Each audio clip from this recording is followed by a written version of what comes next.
सुंदर शोभा साजे पड़े रहो, सुंदर शोभा साजे पड़े रहो, कनक भवन दरवाजे पड़े रहो, कनक भवन दरवाजे पड़े रहो।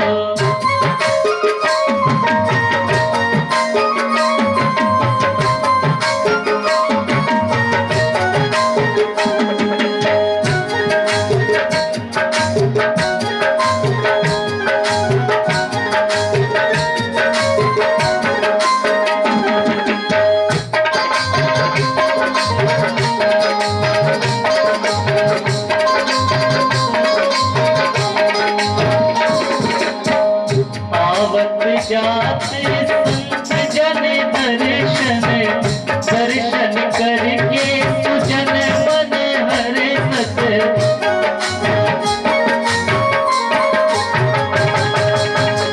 आवत जाते संत जन दर्शन, दर्शन करके सुजन मन हर्षत। देखत कलिमल भागे पड़े रहो, देखत कलिमल भागे पड़े रहो, कनक भवन दरवाजे पड़े रहो, कनक भवन दरवाजे पड़े रहो।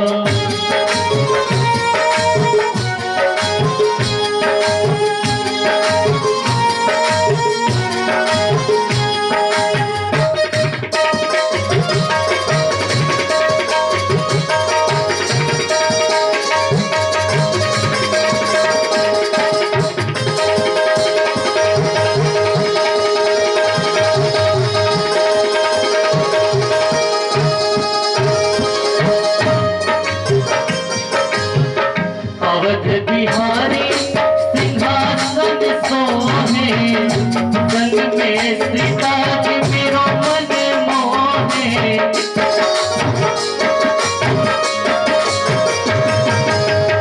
अवध बिहारी पड़े रहो, जासिया राम जी विराजे पड़े रहो, जासिया राम जी विराजे पड़े रहो, जासिया राम जी विराजे पड़े रहो। बोले रामचंद्र भगवान की जय हो। चाहे हो बदनामी अपने सब रूठे, चाहे हो बदनामी श्याम सुंदर की मैंने कर ली गुलामी। अपने सब रूठे, अपने सब रूठे, चाहे हो बदनामी श्याम सुंदर की मैंने कर ली गुलामी।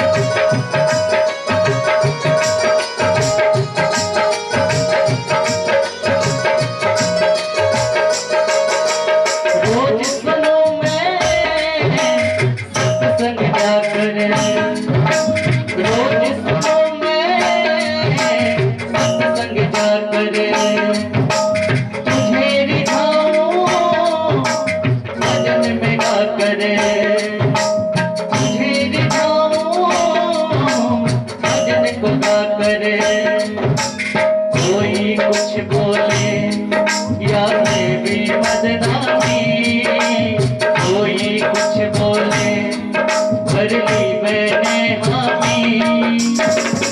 श्याम सुंदर की मैंने कर ली गुलामी। अपने सब रूठे चाहे हो बदनामी, अपने सब रूठे चाहे हो बदनामी श्याम सुंदर की मैंने कर ली गुलामी। अपने सब रूठे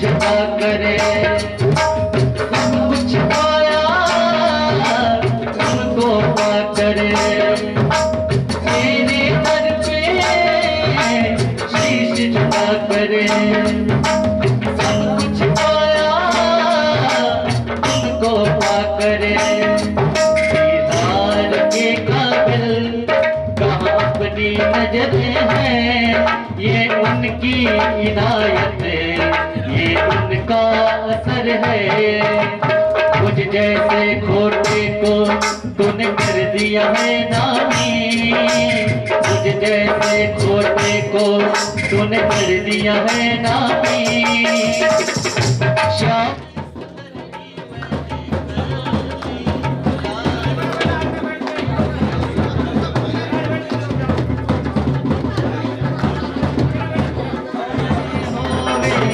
मेरे प्राणनाथ की जय होवे मेरे प्राण होवे गुरुदेव आपकी जय होवे गुरुदेव आपकी जय होवे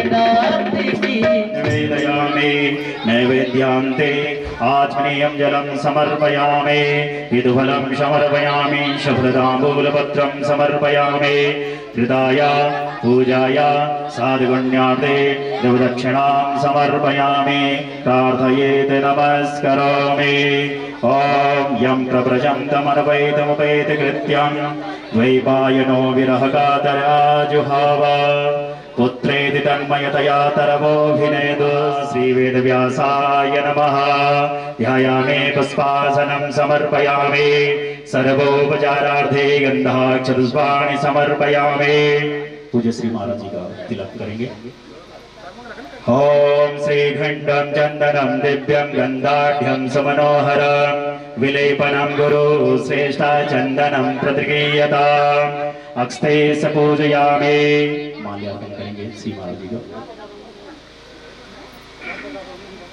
माल्यार्पण ओम माल्यादीनि सुगंधीनि मालत्यादीनि वै प्रभो मया ऋतानि पुष्पाणि पूजार्थं प्रतिगीयताम् श्रीगुरवे नमः श्रीवेदव्यासाय नमः पुष्पं पुष्पमालिकां समर्पयामि सर्वोपचारार्थे गन्धाक्षपुष्पाणि समर्पयामि धूपदीपनैवेद्यं कृताय पूजाय साधुगुण्यार्थे द्रव्यदक्षिणां समर्पयामि प्रार्थयेत नमस्करोमि पुष्प लेकर के पूज्य श्री महाराज जी का ध्यान करेंगे गुरुदेव भगवान का ध्यान करेंगे ओम ध्येयं सदा परिभवग्नमभीष्टदोह तीर्थास्पदं शिवविरञ्जनुतं शरण्य भृत्यार्तिहं प्रणतपालभवाब्धिबोधं वन्दे महापुरुषते चरणारविन्दं गुरुर्ब्रह्मा गुरुर्विष्णु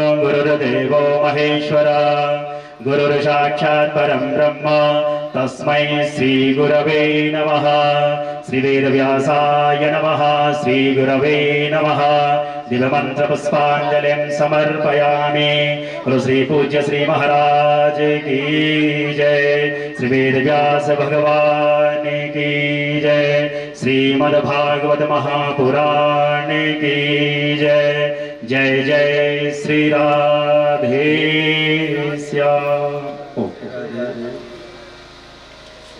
श्री राधे राधे श्री राधे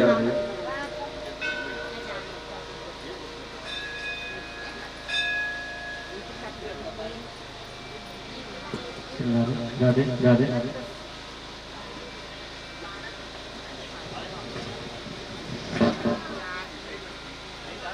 श्री राधे राधे राधे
गोविंद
गोविंद गोविंद कृष्ण गोविंद गोविंद माधव गोविंद गोविंद कृष्ण गोविंद गोविंद माधव गोविंद गोविंद कृष्ण गोविंद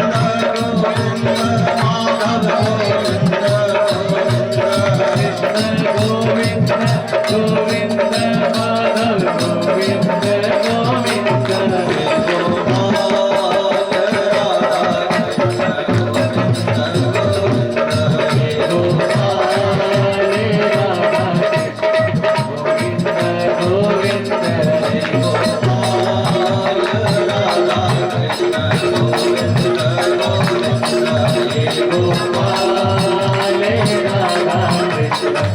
गोविंद गोविंद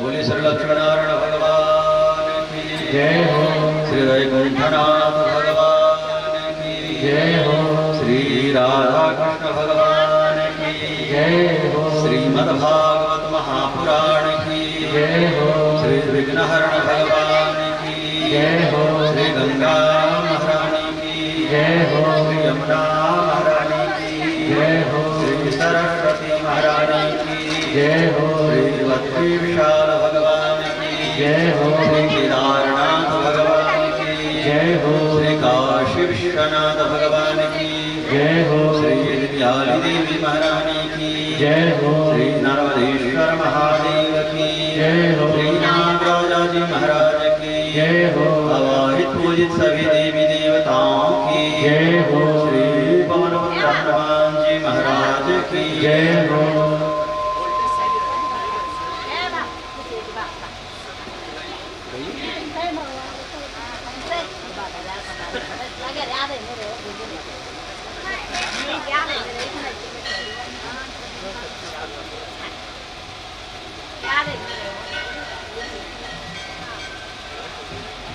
श्री राधे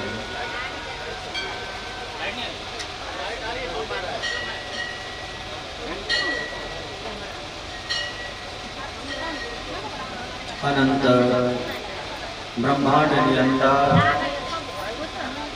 जगदाधार अकारण करुणा करुणालय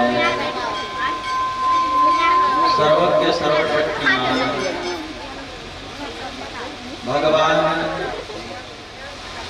वेद व्यंग श्री कृष्ण सर्वत्र व्याप्त हैं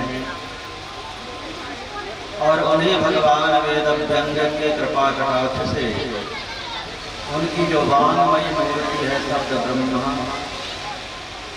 श्रीमद्भागवत महापुराण की सुपावन कथा जगत जननी करुणामयी भक्त हृदय आह्लादनी श्री वृंदावन विहारिणी राधा रानी के चरणों में बैठ उनके आंचल का आश्रय प्राप्त करते हुए माता भगवती कात्यायनी दुर्गा देवी श्री दनियाली माता के चरण चिन्हों से अलंकृत सुपूजित ये पुण्यमयी दनियाली पर्वत जहाँ सप्ताह ज्ञान यज्ञ प्रारंभ हो रखा है और सनई है ये ज्ञानमयी भक्तिमयी कृतापशावनी कथा गंगा प्रवाहित होते हुए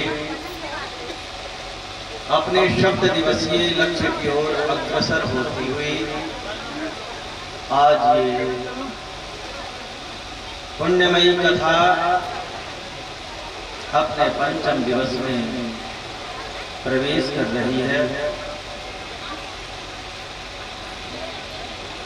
कल के पावन प्रसंग में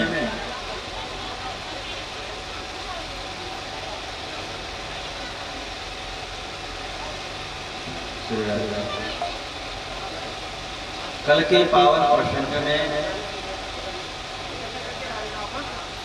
आपने भगवान के जन्मोत्सव का आनंद लिया आज भगवान की बाल लीला की कथा हो रही है।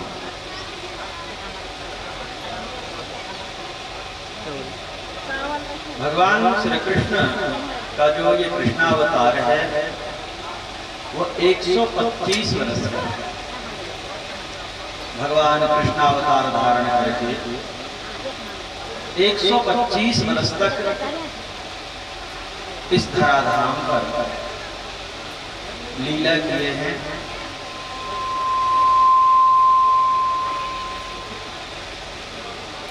जिसमें भगवान अवतरित तो मथुरा में होते हैं कंस के कारागार में, पर रातों रात भगवान गोकुल पहुंचा। जब भगवान 4 वर्ष के हो जाते हैं तो भगवान वृंदावन आते हैं, और जब भगवान 11 वर्ष के हो जाते हैं तो पुनः भगवान वृंदावन से मथुरा जाते हैं, कंस का उद्धार करते हैं। और जब भगवान 14 वर्ष के हुए तब भगवान द्वारका चलते हैं और शेष लीला भगवान की द्वारका की।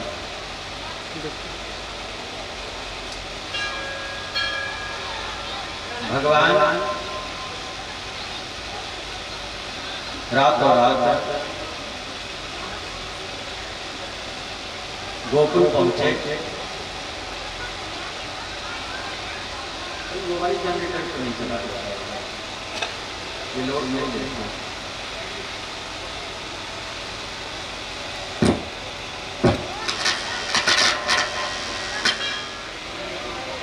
तो गोकुल में किसी ने ये नहीं कहा कि नंद बाबा को बेटा हुआ है, पुत्र हुआ है। नंद घर आनंद भाई, क्योंकि भगवान सच्चित आनंद है, सच्चिद आनंद है भगवान। तो सबके मुख से एक ही शब्द निकला, नंद घर आनंद भाई। जय कन्हैया लाल की। ब्रजवासी श्री राजा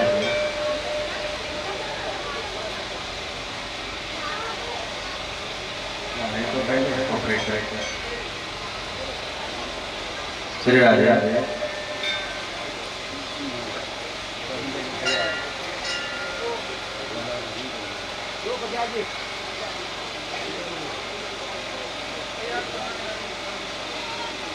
नंद के घर सब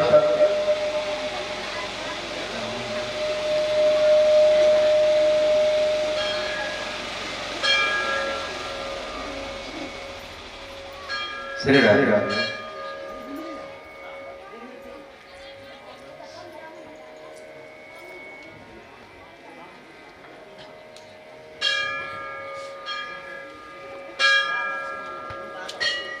नंद बाबा के घर तो लोग उत्सव मना रहे थे, और यहाँ कंस को जब सूचना मिली तो कंस पहुंचा कारागार में। जब कारागार में पहुंचा तो उसे देखते ही देवकी रोने लगी, विलाप करने लगी, क्योंकि वसुदेव जी योग माया को लेकर आ चुके थे। देवकी उस कन्या को योग माया को छुपा लेती है, पर कंस ने कहा, बहन ये मेरा काल है, इसे मुझे दे दे। देवकी रोने लगी, भैया न जाने किस जन्म के तुम हमारे शत्रु हो, दुश्मन हो। तूने एक एक करके हमारे 6 बच्चों की हत्या कर दी, 7वां मरा हुआ ही पैदा हुआ, अब एक ये कन्या है, कम से कम इसे तो छोड़ दो। आगे भगवान हमें संतान दे कि ना दे पता नहीं, जीने के लिए सहारा तो छोड़ दो। तुमने जो अपराध किए हैं, मुझे सताया है, मैं सबको भूल जाऊंगी, बस एक इसे छोड़ दो। कंस ने कहा, कन्या कन्या कैसे हो सकती है? कदाचित कन्या भी है तो पर भी मैं छोड़ने वाला नहीं। देवकी बोली भैया ये भला अवला नारी ये तेरा क्या बिगाड़ लेगी, इसे मत मारो, कन्या का वध मत करो। कंस ने कहा कौन कहता है कि कन्या अबला होती है, नारी जात अबला होती है? अरे अबला वो तब तक होती है जब तक समाज के मर्यादा को निभाती रहती है, ढोती रहती है, तब तक वो अबला होती है। और जब वो जुल्म सहते सहते थक जाती है तो वही नारी चंडी बन जाती है, वही नारी दुर्गा बन जाती है, वही नारी काली बन जाती है। अरे इतिहास साक्षी है, जिन शुंभ निशुंभ रक्त बीज महिषासुर का वध समस्त देवता मिलकर के नहीं कर पाए, उसे अकेले देवी नहीं तो वध करी है।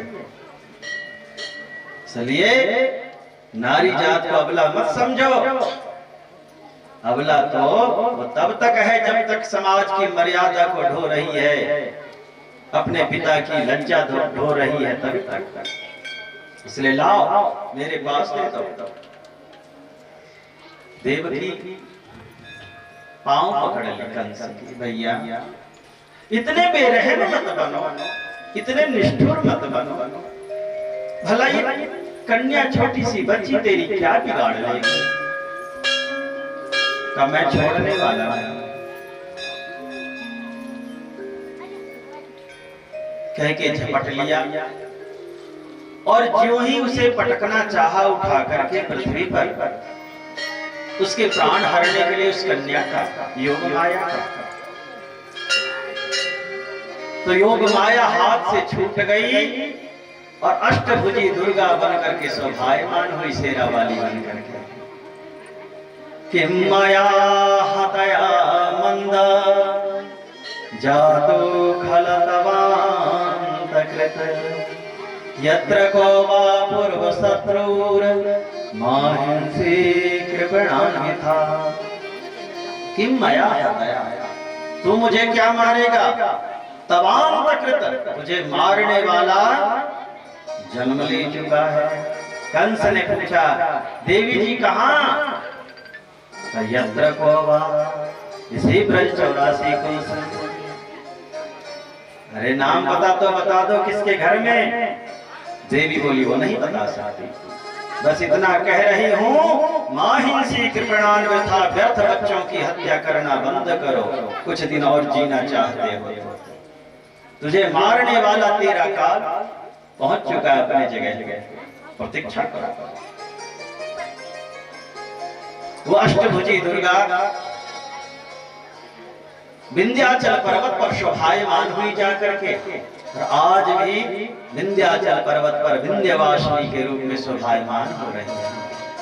बोलिए विंध्याचल वाली महारानी की जय हो।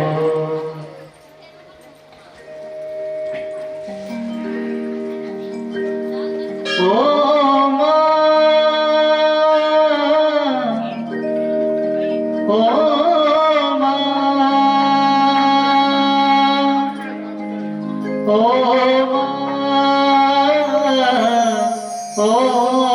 मां, मैं बालक तो माता शेरवाली है, अटूट ये नाता शेरवाली। मैं बालक तो माता शेरवाली है,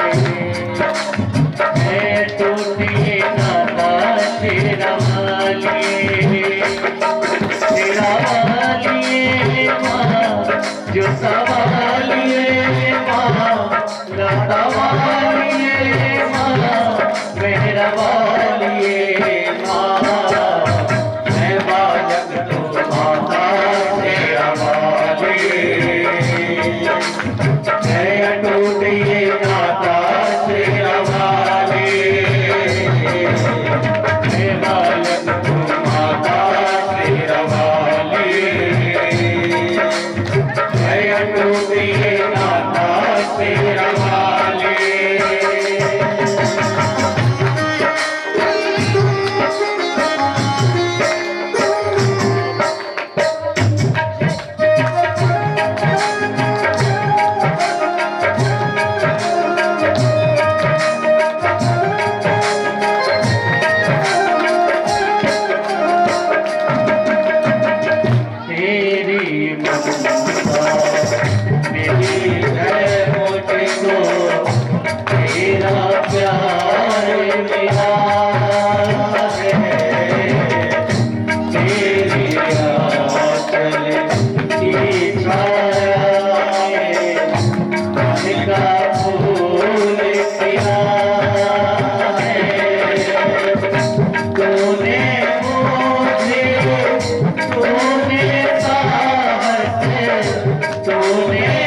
समाई है जब तेरे मंदिर तेरी सूरत है दिखलाई है ऊंचे पर्वत पे मैंने की ऊंचे पर्वत पे मैंने भी डाल दिया है निश दिन करे तो तेरी सेवा को दास तेरा तू है आगे विधाता शेरवाली है अटूटी दाता शेरवाली है बालक तू माता शेरवाली है अटूटी दाता शेरवाली शेरवाली माँ जोतावाली माँ लतावाली माँ मेहरावाली माँ है बालक तू माता शेरवाली है अटूटी माता शेरवाली शेरवाली है अटूटी माता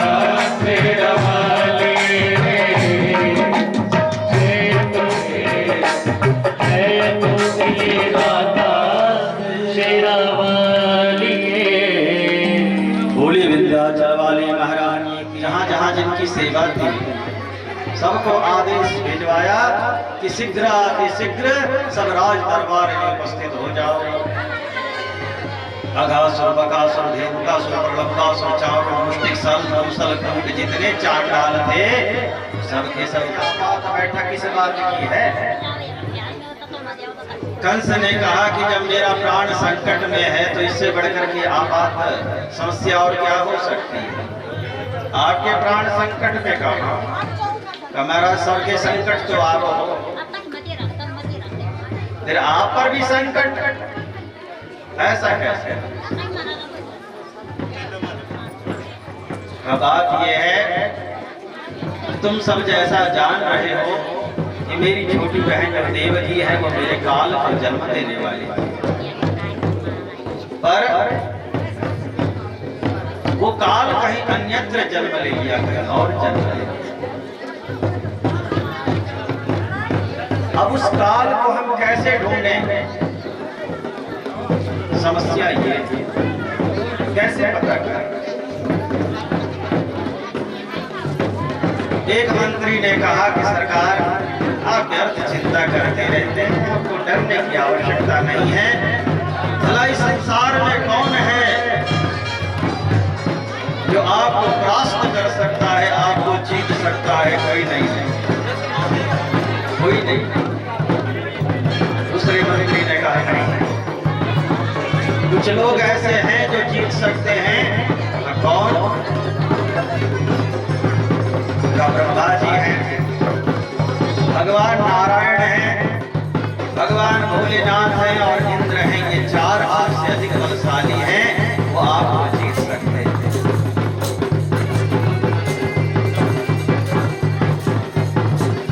वो आपको जीत सकते हैं। तो फिर एक मंत्री खड़ा हुआ उसने कहा जीत सकते हैं पर ये कुछ बिगाड़ेंगे नहीं कुछ कर नहीं सकते। बलशाली जरूर हैं पर ये कुछ कर नहीं सकते। क्यों?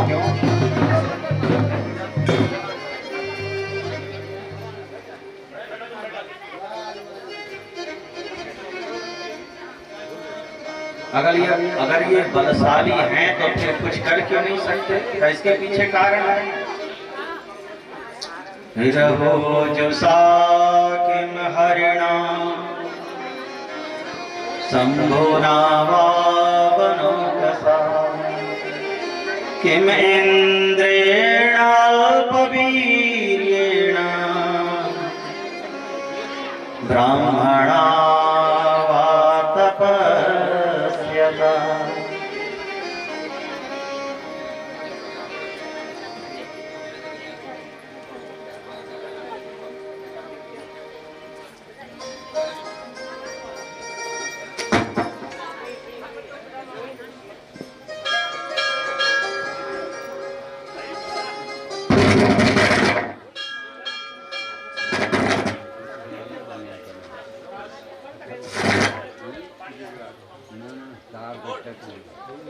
पर ये जीतेंगे नहीं। का क्यों? कंस ने कहा जब वो हमें मार सकते हैं तो फिर मारेंगे क्यों नहीं? क्या इसके पीछे कारण है?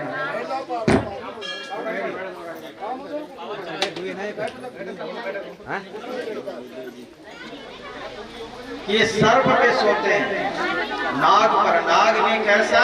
तो 1000 फन। किसी को नींद आ रही हो और बिस्तर पे जैसे पड़े वैसे कहे तो कि सांप सांप सांप, तो रात भर नहीं सो पाएगा, उसकी नींद उड़ जाएगी।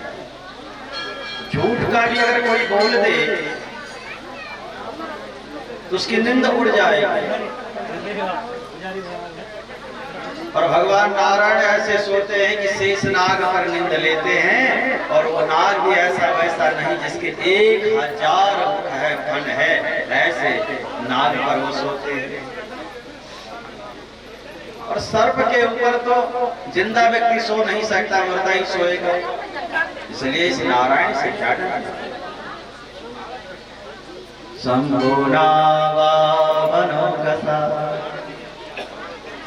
अब रही बात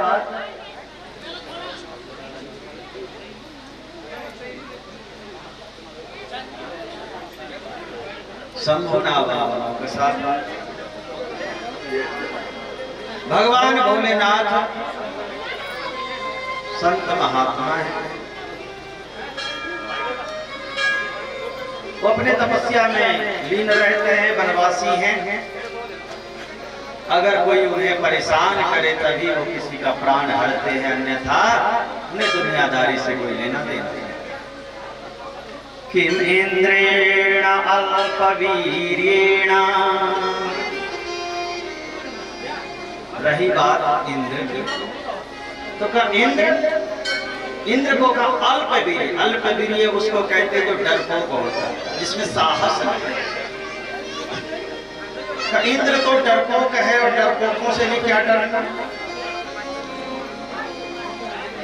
महाराज उसे तो एक संदेश भिजवा दो कि इंद्र आज अमावस्या है, पूर्णिमा के दिन हम तुम पर आक्रमण करेंगे। वो अमावस्या को ही स्वर्ग छोड़कर भाग जाएगा, पूर्णिमा की प्रतीक्षा नहीं करेगा। तो डरपोकों से भी क्या डरना? ब्रह्मणा वा तपस्यता। और रही बात बूढ़े ब्रह्मा जी की, इतिहास साक्षी है, ब्रह्मा जी ने कभी किसी का प्राण नहीं हरा। मरवा भले देते हैं पर मार सकते नहीं किसी को। तो इन चारों से क्या डरना? महाराज आप तो निश्चिंत है। अब सभा बैठी है, फिर एक सभासद खड़ा हुआ, उसने कहा सरकार भोलेनाथ से मत डरो, ब्रह्मा जी से मत डरो, तो इंद्र से तो बिल्कुल मत डरो, पर नारायण से डरो। क्यों? मूलम ही विष्णुर्देवानां यत्र धर्मः सनातनः तस्य ब्रह्म गो विप्रा तपो यज्ञास दक्षिणा। मूलम ही विष्णुर्देवानां, ये विष्णु ही तो है सारे देवताओं का जड़, सारे प्रसाद का जड़ ये नारायण है। इसलिए इससे डरो। कंस ने कहा ये नारायण रहता कहाँ? अगर ये मिल जाए तो हम इसको निपटा दें। का ये तो कोई नहीं जानता कि नारायण कहाँ रहता है, पर जहां यज्ञ हो रहा हो, जहां सदाचारी ब्राह्मण रहते हो, जहां उनके भक्तगण रहते हो, जहां गौ की सेवा होती हो, वहां ये नारायण रहता है। तब एक सभासद फिर खड़ा हुआ, कसरकार का एक सभासद फिर खड़ा हुआ, कसरकार तो समझो नारायण मर गया, ढूंढने की आवश्यकता नहीं। कब वो कैसे? अब ये नारायण दिन रात सोता रहता है, कुछ करता धरता नहीं, तो इसका पेट कैसे भरता है? और जब ये खाता नहीं तो जीता कैसे? ये बात तो है। उस सभासद ने कहा कि सरकार, कंस से कहा, महाराज इस नारायण का पेट ये महात्मा लोग भरते हैं, ऋषि मुनि भरते हैं, ये कैसे भरते हैं? क्योंकि ये नारायण यज्ञ भुक है, यज्ञ के द्वारा ये भोजन करता है। और ये महात्मा लोग बड़े बड़े यज्ञ कराते हैं और इस यज्ञ में नारायणाय स्वाहा, उस नारायण को जो तिल खिलाते रहते हैं, घी पिलाते रहते हैं, और वो नारायण जब पहलवान हो जाता है खा खा करके, तब हम राक्षसों पर अपना बल दिखाता है, सबको निपटा देता है। अयं ते तद्वदोपायो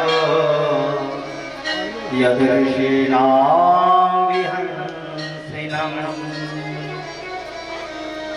महाराज इस नारायण को मारना चाहते हैं तो सबसे सरल उपाय, जहां भी होगा मर जाएगा। यदृषीणां विहंसिनम्, अगर इस धरती पर जितने ऋषि मुनि हैं, साधु महात्मा हैं, इन सबका गला कटवा दीजिए, सबको मारकर फेंकवा दीजिए, तो यज्ञ बंद हो जाएगा।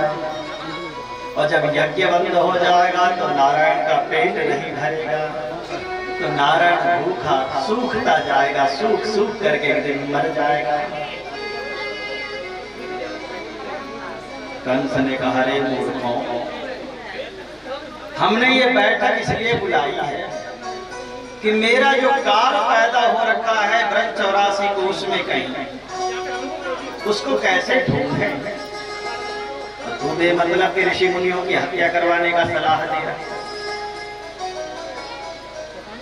तब फिर एक सभासद, एक राक्षस फिर खड़ा हुआ,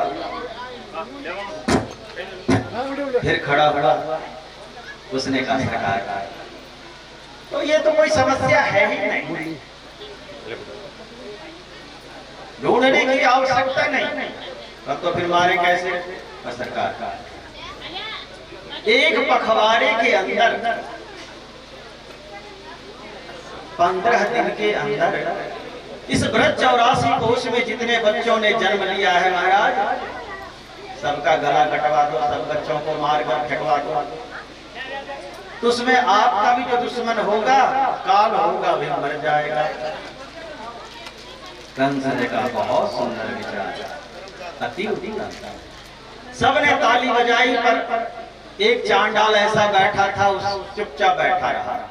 कहा, क्यों आप सहमत नहीं हो इस प्रस्ताव से? उसने कहा, योजना तो बहुत सुंदर है, पर मैं कुछ और सोच रहा हूँ। क्या? तो योजना, ये काम करेगा कौन? घर घर के बच्चों का गला काटने जाएगा कौन? मारने जाएगा? सेना तो जाएगी नहीं, तो फिर ये काम करेगा कौन? तो सबके मुंह लटक गए। कंस ने कहा कि योजना तो बहुत अच्छी थी, पर बात यह है कि ये योजना पूर्ण कौन करेगा? सेना तो करेगी नहीं। तो फिर एक चांडाल खड़ा हुआ, सरकार अगर समझ में आवे तो हमारा भी एक विचार है, कहो। सरकार, आपकी एक मुंह बोली बहन है, नाम है पूतना, भूल रहे हैं? कहाँ याद है? याद। सरकार वो सरकारी सुविधा में रहती है, आपकी मुंह बोली तो है ही, पर सरकारी सुविधा में रहती है, सरकारी नौकरी करती है, और उसके पास जो विभाग है वो परिवार नियोजन का विभाग है। क्यों ना हम उसे ये कार्य सौंप दें? बहुत पूतना के लिए संदेश भेजवाया कंस ने। पूतना कंस ने आंखों में आंसू भर लिया, रोने लगा। कहा, बहन जी भर के देख ले अपने इस भाई, कुछ दिन का मेहमान मरने वाला। पूतना बोले इसकी हिम्मत है मेरे भाई की उंगली भी उठा दे, जो उंगली उठाए मैं उसका गला न तोड़ दूं। हैं भैया तुम रो रहे हो? कहाँ बहन, क्योंकि मेरा काल पैदा हो गया। अगर तुम चाहोगी तो तेरा ये भाई सकुशल रहेगा, जीवित रहेगा। अगर तुम नहीं चाहोगी तो ये तेरा भाई समझो गया संसार से। पूतना बोली भैया करना क्या है, आदेश दो। का बहन एक पखवाड़े के अंदर ब्रज 84 कोष में जितने बच्चों ने जन्म लिया है तो सबका खून पी जा। पूतना बोली भैया बस इतना सा कर। अरे तुम्हारे लिए तो मैं पूरे धरती के बच्चों की खून पी जाऊं। तुम सिर्फ इतनी छोटी सी बात पे रो रहे हो। पूतना लोक बालग्ने राक्षसी रुधिरासना जिघ्रांसयापि हरे। भगवान की हत्या की योजना बनाने लगे पूतना। कंसेन प्रहिता घोरा पूतना बालघातनी शिशुचचार निगनन्ति पूरग्राम ब्रजादिषु। ये कंस की बड़ी बड़ी चिंता करती रहती थी। नौकरी भले करती थी सरकारी, पर हाय भैया भैया भैया भैया दिन कर भैया भैया भैया के लायक होता। दोनों ऐसे ही थे। बाल घातिनी ये बच्चों की हत्या करता है। हमने कहा ना परिवार नियोजन का काम था उसके पास, स्वास्थ्य विभाग का। कंस का एक सरकार का एक नियम था कि इतने बच्चों के बाद आगे बच्चा नहीं होना चाहिए। जिसके हों तो पूतना चाहती थी, गिनती करती थी कितने डबलो कितने बबलो कितने पिंकी कितने रिंकी, सबका गिनती।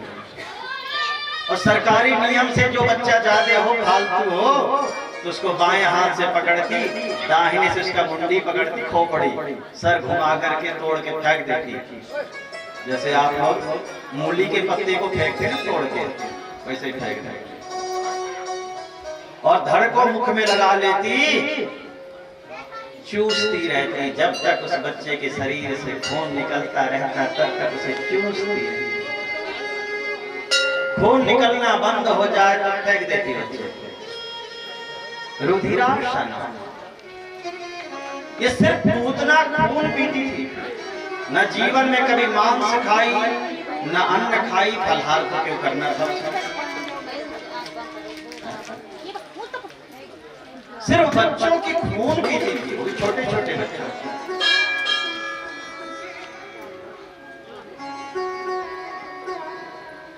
ये पूतना ब्रज में घूमने लगी।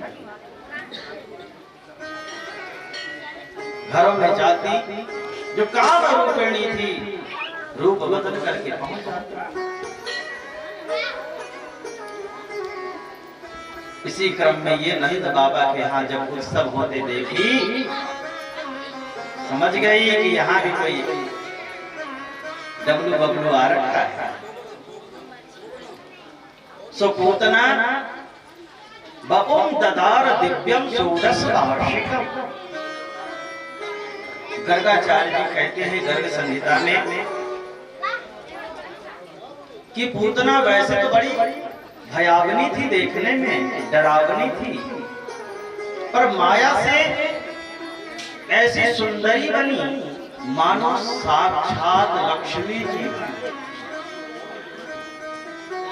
षोडश वार्षिकम 16 वर्ष की कन्या बन गई। सज सवर करके माया से पूतना जब गई।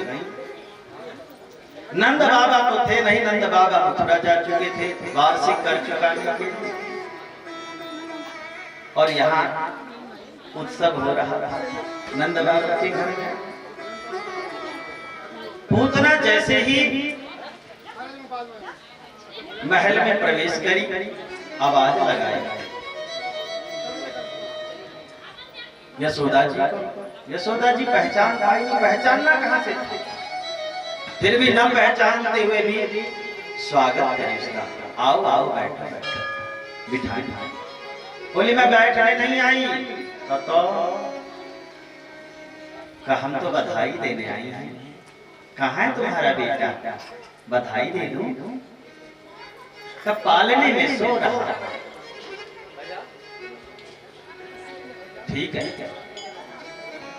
पूतना बधाई देने गई, पर भगवान ने नेत्र बंद कर लिया, पूतना को देखा नहीं। अब क्यों नहीं देखा, इस पर भगवान वेद व्यास जी ने कुछ भी नहीं लिखा। फिर क्यों नहीं देखा? बस भगवान वेद व्यास कहते हैं कि जैसे ही पूतना के आने की आहट हुई कि वैसे भगवान करुणा निधान आंखें बंद कर लिया, नहीं देखा पूतना। अब क्यों नहीं देखा, इस पर भगवान वेद व्यास जी ने अपने तरफ से कुछ भी नहीं लिखा। विद्वानों ने अपने अपने भाव व्यक्त किया, जिसकी जैसी बुद्धि थी वैसा कुछ कहा। एक विद्वान कहते हैं कि पूतना माया से दिव्य रूप धारण करके आई है, इसलिए भगवान ने नेत्र बंद कर लिया। क्यों? मोहि कपट छल छिद्र न भावा। भगवान कहते हैं कि मुझे कपटी छली छिद्र ये भाता ही नहीं, जब भाता नहीं तो देखना क्या। निर्मल मन जन सो मोहि पावा। भगवान कहते हैं कि जो निर्मल होते हैं, पवित्र होते हैं, वही मुझे पाता है। और पूतना का अर्थ होता है पूतान मायाती थी पूतना। पूत संस्कृत में पवित्रता को कहते हैं। तो ना निषेधवाचक है जिसके जीवन में पवित्रता नहीं, अर्थात जो स्त्री पवित्र नहीं है अपने चरित्र से, ऐसे स्त्री को, चरित्रवान पुरुष को चाहिए, पुरुषार्थी पुरुष को चाहिए कि ऐसी स्त्रियों से दूरी बना करके रखे, उस पर दृष्टि भी न डाले। जो अपने चरित्र की कीमत समझता है, ऐसे पुरुषों को चाहिए कि ऐसे अपवित्र स्त्रियों से दूर रहे, से देखे। कभी सामने आ जाए तो आंखें बंद कर।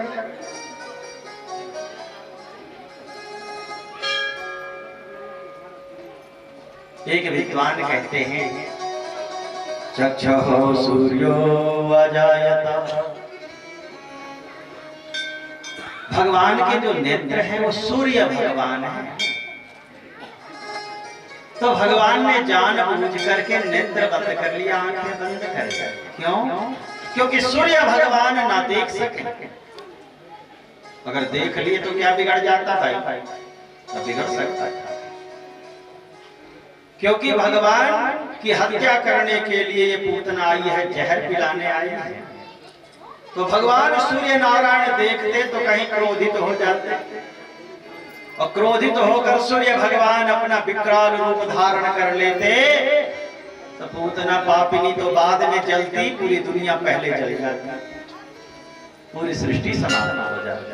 भगवान सूर्य पूतना को जलाने के चक्कर में पूरी सृष्टि जला देते। इसलिए भगवान बोले कि आप ना देखो तो ठीक है। एक विद्वान कहते हैं कि भगवान ने जानबूझकर नेत्र आंखें इसलिए बंद कर लिया क्योंकि वो आंखें बंद करके भोले बाबा का ध्यान करने लगे। अब उनकी क्या जरूरत पड़ गई बीच में? जरूरत है ना। अब पूतना जहर पिलाने आई है, तो जहर पीने वाले देवता तो भगवान भोलेनाथ है। तो भोलेनाथ कृष्ण अवतार से पहले भी बार बार कहते रहे कि हमारे लायक कोई सेवा हो तो भगवान जरूर याद कीजिएगा, जरूर याद कीजिएगा। तो भगवान श्री कृष्ण सोचे कि अब जहर पीने वाले देवता हैं, उन्हीं को याद करता हूँ, आओ जहर पी लो, तुम्हारे मतलब का चीज आ गया। इसलिए नेत्र बंद करके भोलेनाथ का ध्यान करना है। यानी विद्वानों ने अपने अपने विचार व्यक्त किए।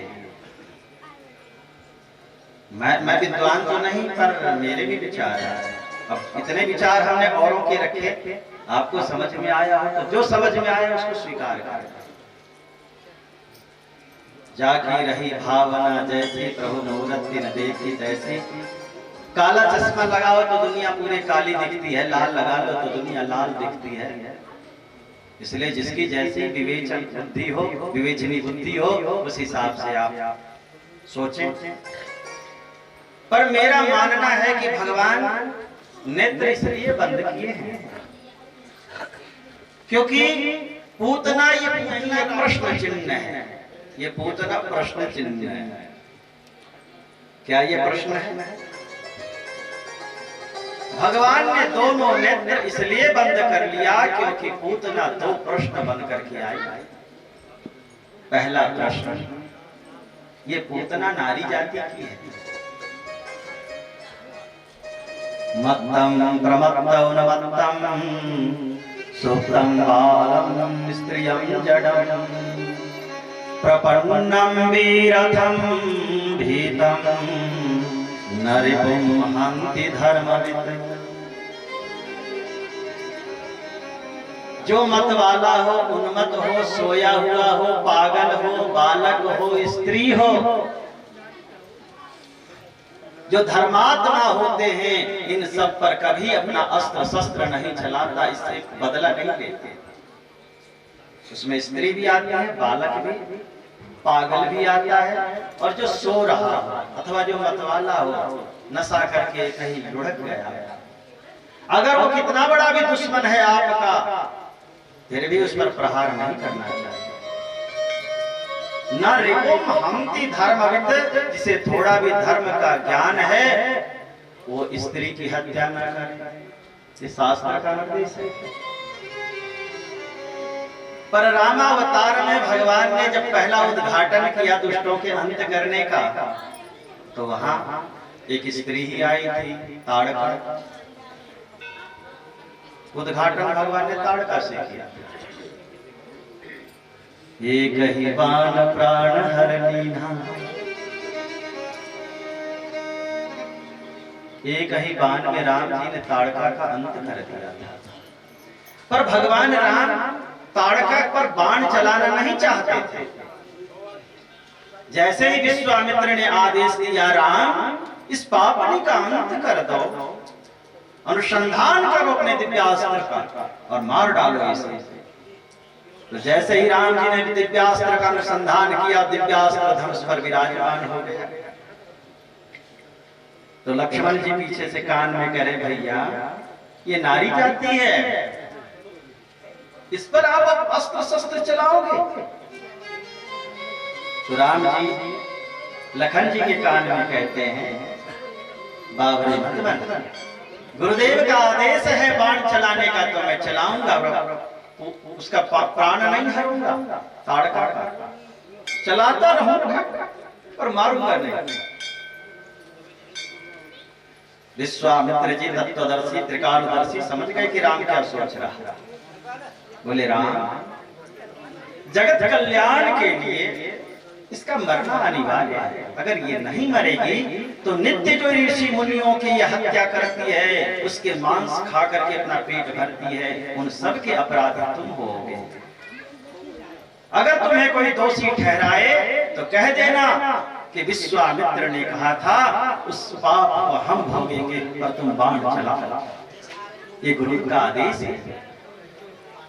तब राम जी एक न देखे, सोचा था कि कई अस्त्र चलाऊंगा, पर एक ही बाण प्राण हर लीना, कई बार में पूतना ताड़का को निपटा दिया।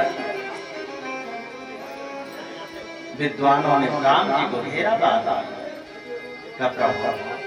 आपने ही तो शास्त्र की मर्यादा बनाई है कि नारीपुम हन्ति धर्मवित्। आपसे बड़ा धर्म ज्ञाता कौन भगवान? आप धर्म रक्षक हो। फिर आपने एक स्त्री पर प्रहार किया, वो भी पहली बार अस्त्र शस्त्र उठाया तो स्त्री पर उठाया। राम जी ने कहा, भाई हम नहीं जानते। तो कौन जानता है? तो देखो, पहले दोषी तो मेरे पिता हैं, एक राजा। जो अयोध्यापति है, राजा है, वो मेरे पिता भी हैं। उस पिता ने, उस राजा ने कहा, राम आज से विश्वामित्र तेरे गुरुदेव, तेरे माता, तेरे राजा, सब कुछ तेरे बड़े, उनके आज्ञा का पालन करना बेटा, जा। एक राजा ने, एक पिता ने आदेश दिया, एक गुरु ने आदेश दिया, अगर मैं उस आज्ञा का पालन नहीं करता तो सबसे पहले मैं राजद्रोही हो जाता, और जब राजद्रोही होता तो मैं अयोध्या वापस मुंह दिखाने लायक न रहता। अगर उस आज्ञा का पालन नहीं करता तो मैं पितृद्रोही हो जाता, उस पिता को मुंह दिखाने लायक न रहता। अगर उस आज्ञा का पालन मैं नहीं करता तो मैं गुरुद्रोही हो जाता। फिर जिस विश्वामित्र जी ने इतने सारे दिव्यास्त्र दिए हमें अपने तपस्या से, उन गुरु जी को मुख दिखाने लायक न रहता, गुरु घाती हो जाता, तो मैं क्या करता? अरे भाई,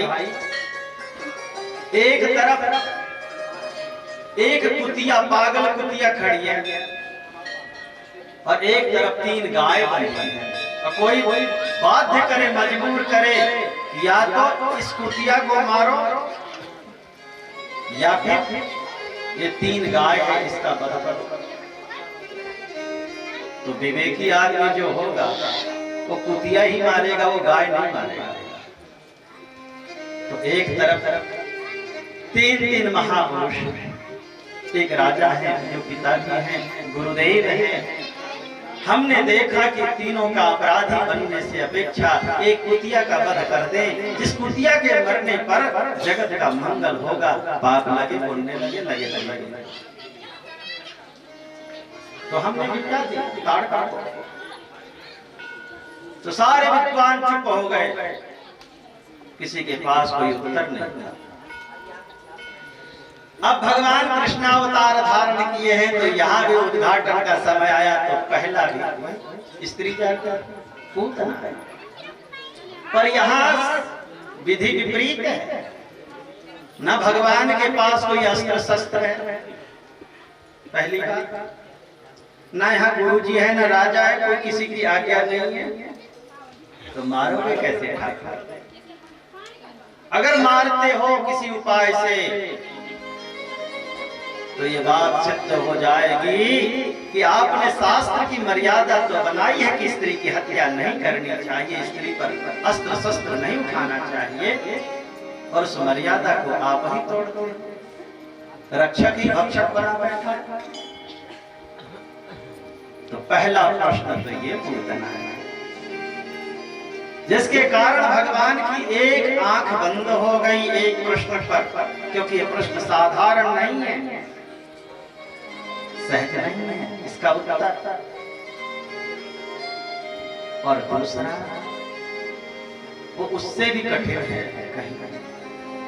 दूसरा प्रश्न ये है कि पूतना औरों के घर में जो जाकर के बच्चे की हत्या करती थी, वो तरीका कुछ और था, जाकर सीधे गला तोड़ करके सर तोड़ के फेंकती थी, पर यहाँ दूध पिलाने के बहाने जहर पिलाना चाहता, धोखे से मारना चाहता, किसी को पता नहीं। तो भगवान सोच रहे हैं कि पूतना हमें अपना दूध पिलाएगी, मैं उसका दूध पीऊंगा, तो फिर उसके प्राण कैसे पीऊंगा? जिसका मैं दूध पीऊंगा उसकी हत्या कैसे करूंगा? कहीं लोग ये तो न कहेंगे कि देख श्री कृष्ण ने जिसका दूध पिया उसका खून भी पिया। कहीं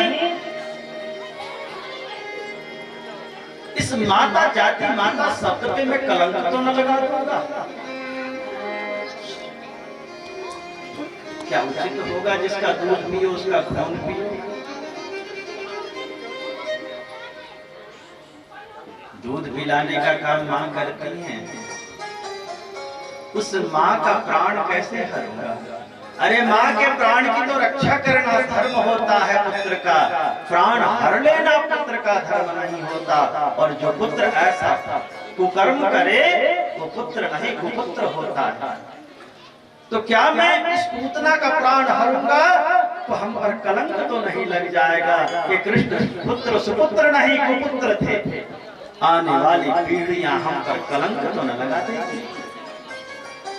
मेरा मानना है कि यही दो प्रश्न थे जिसके कारण भगवान के दोनों नेत्र बंद हो गए। और दोनों प्रश्न इतने जटिल हैं कि भगवान नेत्र बंद करके विचार कर रहे हैं कि मैं क्या करूं। पूतना को मारना अनिवार्य है, इसी के लिए मैं अवतरित हो रखा हूं, उसका उद्धार करना अति आवश्यक है, पर अपनी सुरक्षा करना भी तो। तब भगवान विचार करते हैं, पहले प्रश्न का उत्तर ढूंढते हैं। न रिपुम हंति धर्मवित्,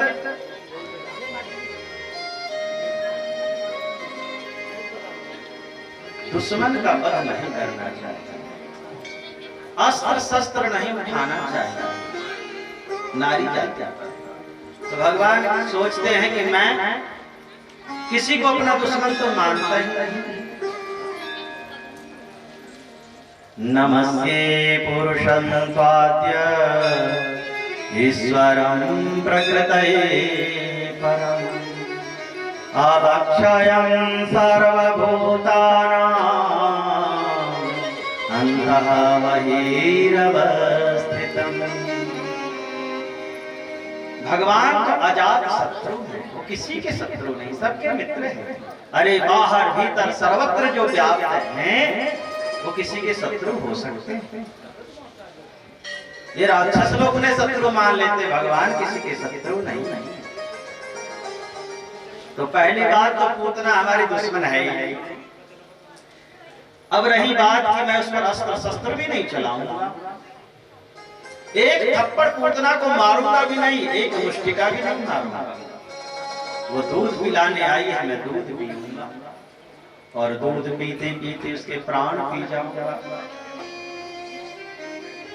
अरे कोई माँ दूध पिलाए अपने बच्चे को और उसी समय हार्ट अटैक आ जाए, इसमें बच्चे की क्या गलती भैया? जब माँ जान रही कि उसे हार्ट की बीमारी है तो क्यों दूध पिलाने गई? तो भगवान भी सोचे कि मैं हाथ भी नहीं उठाऊंगा, अस्त्र शस्त्र भी नहीं उठाऊंगा, पूतना का वैसे ही प्राण पी जाऊंगा। एक प्रश्न का उत्तर तो भगवान होंगे, मारूंगा पर ऐसे नहीं मारूंगा किसी अस्त्र शस्त्र से, एक मुंह का थप्पड़ भी नहीं मारूंगा, पर पूतना का उद्धार करूंगा, छोड़ूंगा नहीं इसे, क्योंकि इसका मरना पूरे सृष्टि के लिए मंगलकारी है, इसलिए इसे मारूंगा तो जरूर। पर दूसरा प्रश्न और जटिल था, तो भगवान सोचने लगे कि पूतना हमें जहर पिलाएगी, दूध पिलाएगी, तो पुत्र का धर्म निभाऊंगा। ये कपट करके आई है माँ का धर्म निभाने के लिए, ये कपटी है, ये ठग रही है, पर मैं ठगूंगा नहीं। क्यों? क्योंकि भगवान कहते हैं कि मैं ठगता नहीं, ठगने वाले को भी भगवान सदगति देते हैं। पुत्र कहते हैं किसको? ये असली मां बन करके नहीं आई है, पर भगवान कह रहे हैं कि मैं असली पुत्र जरूर बनूंगा। सिर्फ बच्चा पैदा हो जाए तो वो पुत्र कहलाएगा ऐसा नहीं। पुत्र होता कौन? पुत्र कहते हैं उसको पुण्यनरकात् त्रायते इति पुत्रः। वामन पुराण के कथनानुसार ब्रह्मा जी ये शब्द पुत्र शब्द की विवेचना कर रहे हैं। रौरव महारौरव अंधता मिश्रता मिश्रसी पत्रवन संदन सकर्मी भोजन स्वान भोजन लाला भक्ष पुयोद वैतरणी आदि जो 28 नरक है, उन नरक को पुण्य कहते हैं। पुण्य नहीं, पुण्य पुण्य नरकात् इस 28 नरक को पुण्य कहते हैं। त्रायते, जो रक्षा करे अपने माता पिता की। माँ बाप चाहे जितने बड़े कुकर्मी हो, अधर्मी हो, अपने पाप के कारण इन 28 नरक में गिरने वाले हों, पर बेटा ऐसा धर्मात्मा निकला कि अपने धर्म के प्रभाव से, अपने पुण्य के प्रभाव से अपने माँ बाप को नरक न जाने दे, वही पुत्र कहलाने योग्य होता है, उसी को पुत्र कहा गया। बच्चा पैदा हो गया, पुत्र हो गया, ये नहीं। इसलिए अब वैसा होता नहीं। आज के तो ऐसे बच्चे पैदा हो रहे हैं कि माँ बाप अगर स्वर्ग जाने वाले हो तो नरक भेज दे अपने कर्मों से। इसलिए पुत्र कहता कौन? बेटा, लड़का।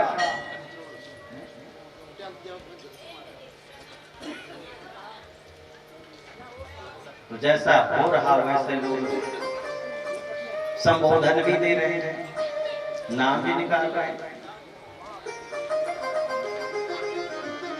भगवान कह रहे हैं कि मैं तो ओरिजिनल वाला पुत्र बनूंगा।